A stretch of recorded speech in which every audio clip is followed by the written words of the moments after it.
The sluice has gone silent. And what happens next is going to shake the entire Yukon. What is up, Gold Rush family? Welcome back to the channel. If you thought last week was intense, buckle up, because Season 16, Episode 16, is about to hit different. We are talking about one of the most explosive episodes of this entire season, and the trailers and sneak peeks are already giving us chills. Episode 16 is titled The Silence of the Sluice, and trust me, that title is not a coincidence. Something goes very, very wrong out there on the Yukon, and the ripple effect is going to impact every single miner on this show. In this video, I'm breaking down every sneak peek and trailer clip for Episode 16. Frame by frame, every reaction, every line, every clue about what's really going on behind the scenes, and giving you my full analysis on what these moments mean for each miner heading into the final stretch of the season. And I've got a theory about that title, The Silence of the Sluice, that you are not going to want to miss, because I think it points to something much bigger than just a mechanical breakdown. So make sure you stay with me until the end of this video, because I'm saving the biggest reveal for last, and it changes everything we thought we knew about how this season is going to finish. If you're new here, smash that subscribe button right now, so you don't miss a single Gold Rush breakdown this season. And if you've been rocking with this channel, drop in the comments below if you're hyped for Episode 16. Alright, let's get into it. Episode 16 of Season 16. We are sitting on three of the most explosive storylines of this entire season happening all at once. Parker Schnabel does something unthinkable on the Golden Mile. Rick Ness's mechanic Ryan reaches a breaking point and considers walking away. And Mike Beats finally, after weeks of delays, breakdowns, and pressure from his father, fires up the trommel on the hill. Before we break down what Parker actually does in this episode, you need to understand the enormous pressure he is walking into. Because without that context, the word unthinkable is just a word, but with the context, it becomes one of the boldest moves in Gold Rush history. Here is where Parker stands heading into Episode 16. His season goal is 10,000 ounces of gold, worth $35 million, a number so large it sounds fictional until you remember that gold prices this season are sitting at record highs. Parker has already crossed the $22 million mark for the season, and he is running not one, not two, not three, but 4 wash plants simultaneously on the Golden Mile for the first time in his entire career. Slucifer, Big Red, Roxanne at Indian River, and Bob in the Bridge Cut at Dominion. 4 plants, nearly 1,000 yards of pay dirt processed every single hour, and the daily operating cost of running all of this? Close to $100,000 a day. Every single day the sun rises in the Yukon, Parker Schnabel is spending $100,000 before a single ounce of gold hits the scale. Now here's the critical problem entering Episode 16. Pit 1 at Cannon Stewart's claim on the Golden Mile is nearly done. The pay dirt is running out, while Pit 2, which is twice the size of Pit 1, is sitting right there waiting.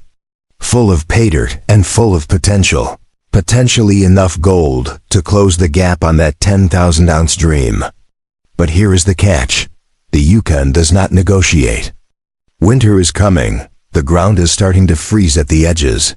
And every week that passes without Pit 2 fully operational is a week of pay dirt Parker can never get back.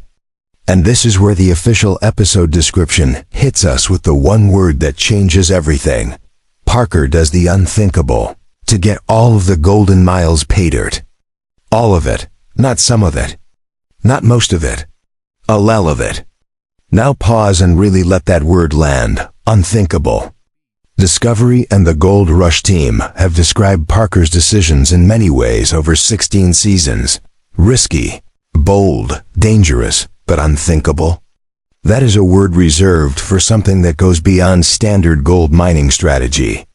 Something that signals Parker is about to cross a line that no miner crosses unless they are absolutely sure, absolutely desperate, or both.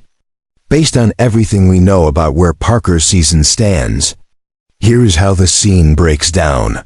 Parker assesses the situation at Pit 2 on the Golden Mile. The ground is rich. He can see it, he knows it, and his foreman Tyson Lee and Mitch Blaschke can see it too, but the clock is ticking. The conventional approach, methodically prep the ground, move the plant carefully, ease into production, is no longer on the table. There is no time for conventional. So Parker does what Parker always does when the odds close in on him. He goes all in.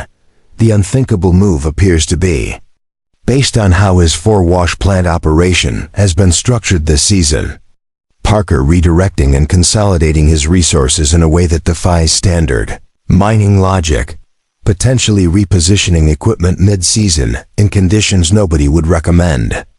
Potentially running wash plant operations in parallel at Pit 2 before the ground is fully prepped.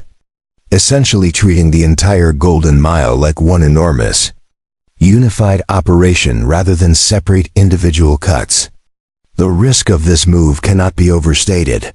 Moving heavy equipment in the Yukon is dangerous and expensive, and running plants on uneven or insufficiently prepped ground can result in breakdowns that cost days or weeks of production. We have watched those exact disasters derail Parker's season multiple times already this year. But Parker has calculated that the reward outweighs the risk, and with $35 million on the line, he is going for it. Okay, take a breath. Because we are shifting gears completely for this next storyline, and the shift is intentional. Because what is happening with Rick Ness right now in episode 16 is not about machines, or gold, or season totals. It is about people, and on Gold Rush, when things go wrong with the people, not the equipment, that is when entire operations collapse. Let me tell you about Ryan Kent. Ryan Kent is Rick Ness's head mechanic. And if you have been watching season 16 closely, you already know that Ryan is not just a mechanic, he is the spine of Rick's entire operation. The reason Rick's aging, battle-worn equipment keeps running week after week. Think back to where Rick's season has been. It started in disaster, with mechanical issues right from day one at Lightning Creek, threatening to shut the entire operation down before it even began. Ryan was called in to fix a critical excavator that had the whole crew at a standstill. And without him that week, Rick had nothing. Then came the pipe failures, the equipment breakdowns, the near total collapse of Rick's season midway through, and every single time, Ryan was there, patching it together, fixing the unfixable, keeping the dream alive for one more week. Then Rick made the biggest call of his season, spending $1 million to open the brand new Valhalla Cut, a completely unproven piece of ground. A desperate gamble by a miner who had approximately 440 ounces to his name after weeks of struggle, while chasing an 1,800-ounce season goal. The Valhalla Cut brought new ground and new hope, but also new problems. The crew dynamic has been explosive.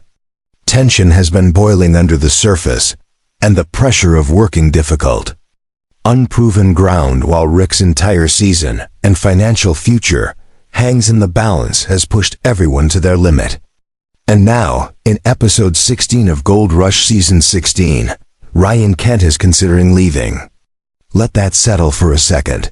The one person Rick Ness absolutely cannot afford to lose is thinking about walking out. The official episode information confirms it directly. Rick's mechanic Ryan considers leaving.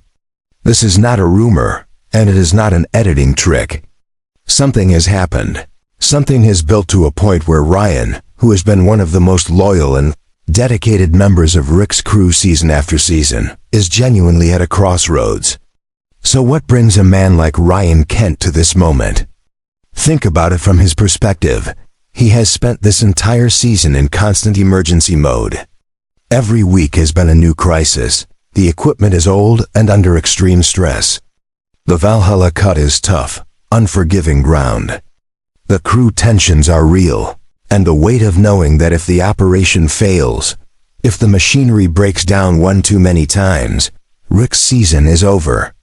His dreams are over, and Ryan himself carries part of that burden. You can only carry that weight for so long. The scene in episode 16 appears to be a genuine, honest moment between Ryan and Rick. The pressures of the season, the relentless breakdowns, the crew tension, the enormous financial stakes have reached a tipping point for Ryan. And this moment is one of the most emotionally raw things you will see in Season 16, because it is not angry and it is not loud or explosive, it is quiet. And quiet moments on Gold Rush are the ones that hit the hardest. Rick Ness has been through debt, equipment failures, and near total season collapses. But losing Ryan Kent at this stage of the season, with Valhalla still needing to prove itself and only weeks left in the Yukon mining window before winter shuts everything down, would be catastrophic. The Trommel fires up and runs successfully in episode 16, and this is the episode's emotional high point, and it earns it. The first gold way from Paradise Hill in this episode will be modest. Not spectacular, given how late in the season we are. But the significance of this moment is not about today's numbers, it is about what it sets up. Paradise Hill is now operational. Mike has proven he can get it done. And the final episodes of Season 16 are going to have Mike and Tony racing to squeeze as much gold out of that hill as the Yukon will allow before the season window slams shut. Now, let us pull back and look at what Episode 16, The Silence of the Sluice, really represents in the arc of Gold Rush Season 16. This is a pivot episode. A hinge point, the kind of episode that when you look back at the end of the season, you realize was the moment everything either came together or started to come apart. Parker Schnibel doing the unthinkable on the Golden Mile is not just a bold mining decision. It is a declaration that he is not slowing down. He is not playing it safe. He is going all in on hitting that 10,000-ounce goal, and everything else in his operation is going to bend to that mission. Ryan Kent considering leaving is not just one man at a crossroads. It is the entire fragility of Rick Ness's season exposed in a single, quiet, devastating moment. Rick has bet everything on the Valhalla cut, and if he loses Ryan, that bet has a very real chance of failing.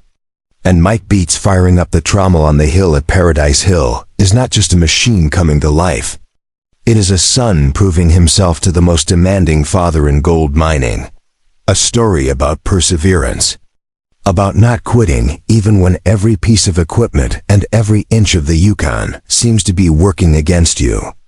3 storylines, 3 miners, 3 defining moments in what is shaping up to be one of the most dramatic seasons in Gold Rush history. Episode 16 airs Friday, March 6th at 8 p.m. on Discovery.